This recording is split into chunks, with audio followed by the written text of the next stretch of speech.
Assalamu alaikum, урматтуу Москвада мекендештер, амансыздар. Сиздер менен кайрадан эле Москва бар. Бүгүн күнгө четверг, 13 апрель, 22 күн Орозонун. Ифтарлык убактысы Москва убактысы боюнча 19-дан 37 өткөндө, ал эми таравих намазы 21-ден 29 өткөндө окулат тугандар. Бул маалымат Китеп Медиа Telegram каналында. Тугандар, бүгүнгү ушул чыгарылышыбыз шашылыш болуп калды. Себеби азыр мына өзүңүздөр көрүп заказда туруп эле тартканга туура келди. Шашылышка бар. Кандай кабар? Өзүңүздөргө белгилүү, мына буйруса 2 жумадан кийин майрамдары башталат.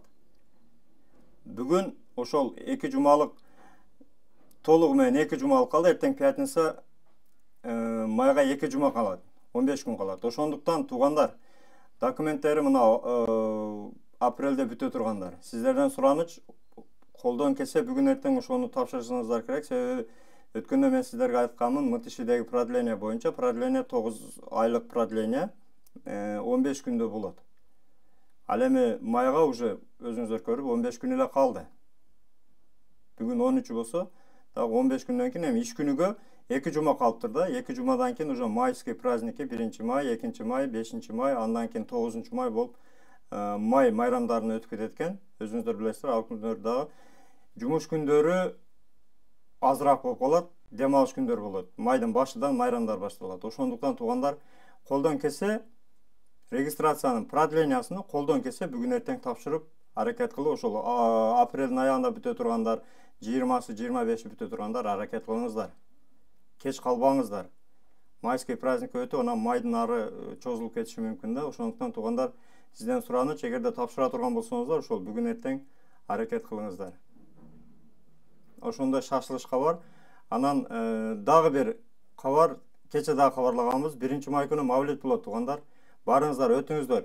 Өзүңүздөрдүн руханий байлыгыңыздарды жогорулатып, көңүлүңүздөрдү көтөрүп, мындай руханий, духаний жактарыңыздарды өзүңүздөр көтөргөнгө аракет кылыңыздар. Себеби бөтөн жерде иштеп эле жүрөбүздөн кээде ошондой дил азыктарын дагы азыктандырып турган өтө жакшы. Андыктан мавлидте дагы күтөбүз тугандар. Ушул жаңылык менен жакындарыңыз менен бөлүшүп коюңуздар. Бизди колдогон бардык биздин мекендештерге, тугандарга рахмат.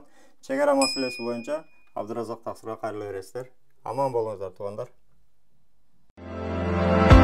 Урматтуу Москва шаарындагы мекендештер, эгерде чек арага кирди чыктыга муктаж болсоңуз же документтин мөөнөтү бүтүп жатса, анда биздин кызматтан пайдалансаңыздар болот. Ар күнү өтө ыңгайлуу, заман талабына жооп берген жаңы автоунaalар Москвадан Казакстандын чек арасына каттоодо. Салону жумшак, бардык шарттары бар унаалар менен көп жылдык тажрыйбасы бар кыргыз жигиттери сиздерге өз убагында көңүлдүү барып келүүңүзгө толук шарт түзүп берип, паспорттарды кара тизмеден акысыз текшерип кызмат көрсөтүп алып барып келет. Жолдо ар кандай жагдайларда жардам берет. Андыктан 24 саат бою WhatsApp'тан же телефон номер аркылуу кайрылсаңыздар болот. Байланыш номеру +7